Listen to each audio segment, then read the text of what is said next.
Continuing from the last video, we have discussed about the multiple identities of a student and also discussed the term cultured versus uncultured and how society is taking this term to differentiate among the person, but that differentiation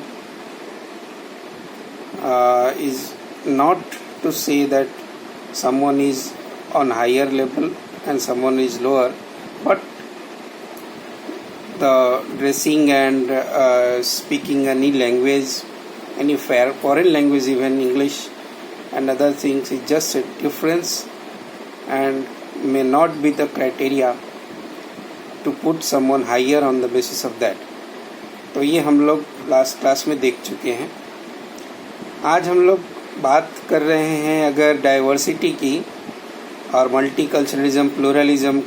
की बात अगर foreign में जितने भी research में बहुत सारे experts करते हैं, तो लोगों की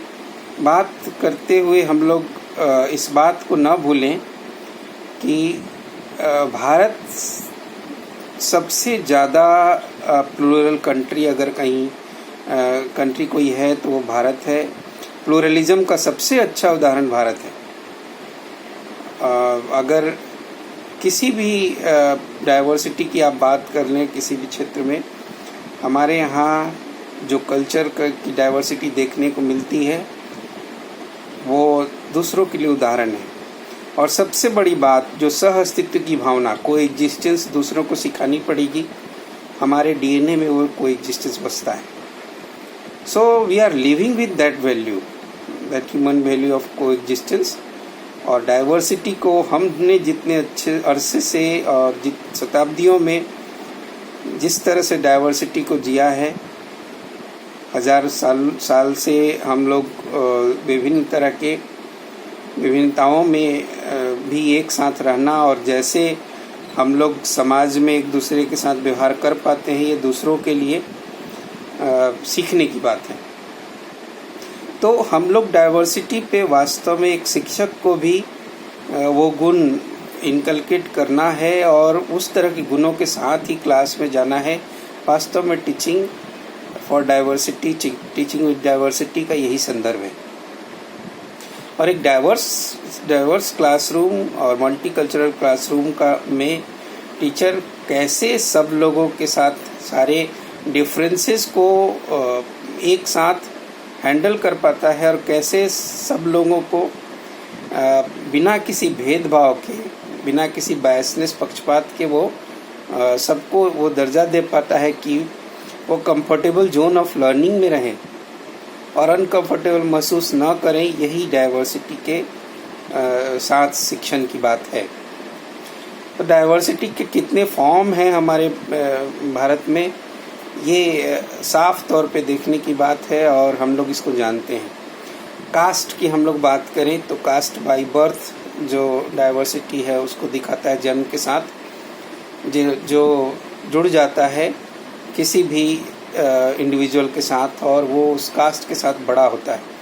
तो वो भी एक डिफरेंस है. वो भी एक क्योंकि ये आधार नहीं हो सकता किसी की भी जाति के आधार पर उसको डिस्क्रिमिनेट किया जाए. ये सिर्फ एक जन्म की बात है, तो वो उसके हाथ में नहीं है. और ऐसा नहीं है कि हमारी संस्कृति में इसका कोई स्थान था. कई ऐसे संदर्भ मिलते हैं हमारे धार्मिक ग्रंथ में, साफ तौर पे हैं कि एक ही घर में ब्राह्मण, क्षत्रिय, वैश्य और शूद्र मिले. ऐसा भी संदर्भ आया है. ऐसे भी दौर रहे हैं कि हम लोग उस संस्कृति के साथ पले बढ़े हैं कि केवल श्रम के आधार पे ये विभाजन था और इसको किसी को भी लोअर और हायर कैटेगरी में रखने का ऐसा छूट प्राप्त नहीं था, जो बाद में कालांतर में इसमें चेंज आते गया. और आज हम लोग जिस डिस्टॉर्टेड फॉर्म को देख रहे हैं वो सामने आ गया है. और अब ये राजनीति का एक बहुत बड़ा संदर्भ बन गया जिसके आधार पे अब अनफॉर्चुनेटली हम इसको हैंडल भी नहीं कर पा रहे हैं, उस रूप में लौट भी नहीं पा रहे हैं जिस रूप में ये शुरू हुआ था। तो ये आधार नहीं हो सकता कि कोई इससे ऊंचा हो जाए या कोई इसे निम्न दर्जे पे चला जाए। कैटेगरी में ये बांटने का तरीका है तो डिफरेंस है ये केवल। हम लोग इसको अगर इस रूप में डाइवर्सिटी के साथ देखें तो जो भी कास्ट के वो स्टूडेंट हैं उनको भी हम लोगों को कास्ट में जो लोअर कास्ट के अगर बात किया जाता है, जिनका उस तरह का सप्रेस्ड ग्रुप अगर क्लास में उनको माना जाए तो वैसे लोगों को पर्याप्त रूप से महत्व देना और क्लास में उनके साथ न्याय करना, जिससे उनको भी अपनी बातें रखने का और उस तरह के लर्निंग के स्तर को प्राप्त करने का अवसर मिले, वो अपॉर्चुनिटी देना हमारे टीचर के लिए, एक शिक्षक के लिए सबसे बड़ा दायित्व है। फिर अगर कास्ट के बाद आगे बढ़े तो लैंग्वेज, भाषा पे मैंने जैसे बात कही कि भाषा के बाद कारण हम लोग कल्चर्ड अनकल्चर्ड में बांट देते हैं। भाषा भी एक क्या है डिफरेंस है, वो भाषा अपने इन्वायरमेंट में उसने सीखा है। तो जिस शब्द का मतलब आप जो जानते हैं वो उसी चीज़ को डिनोट करता है अगर अपने शब्द से, तो इसका मतलब ये नहीं कि उसके ज्ञान में कमी है, सिर्फ उसके एक्सप्रेशन में डिफरेंस है। तो इसको समझते हुए हम लोग लैंग्वेज के डाइवर्सिटी को टैकल कर सकते हैं, ये अगर हम में जागरूकता है तो। और लैंग्वेज को बैरियर नहीं बनने दे सकते हैं किसी भी छात्रा को आगे बढ़ने से, और हम लोग उसके साथ जस्टिस कर सकते हैं as a teacher in class में।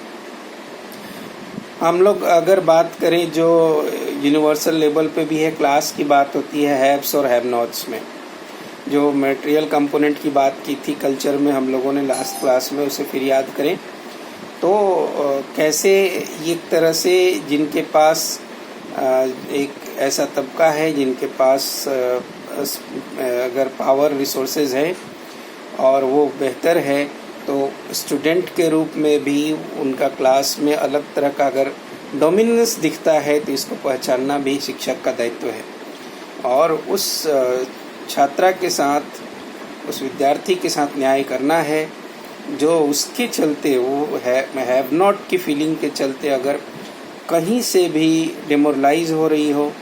या उस क्लास में उसका स्थान कहीं से भी कम हो रहा हो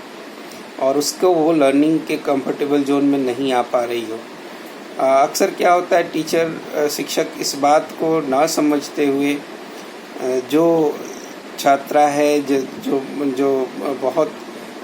उस तरह की फैमिली से बिलोंग करती है और हमेशा जो हमेशा इस तरह के सेलिब्रेशंस के लिए आगे आती है, टीचर अगर उसको बढ़ावा देते हैं और दूसरे स्टूडेंट को इग्नोर करते हैं तो कहीं ना कहीं वो अन्याय कर रहे होते हैं। तो ये सबके साथ है कि आप उनका ख्याल रखें कि ऐसे भी स्टूडेंट हैं जो ये नहीं कर सकते, तो हम उस स्टूडेंट को उस समय किसी का सेलिब्रेशन को अधिकार देकर या क्लास में इस तरह की बातों को बढ़ावा देकर कहीं उसके लिए अनकंफर्टेबल जोन ऑफ लर्निंग का निर्माण तो नहीं कर रहे हैं, ये हमें सोचना पड़ेगा। फिर जेंडर भी है, पूरे विश्व में ये बात है कि जो अगर एक ही क्लास में स्टूडेंट्स हों, जो मेल और फीमेल मैस्कुलिन फेमिनिन जो जेंडर है उसके आधार पे अगर डिस्क्रिमिनेशन हो और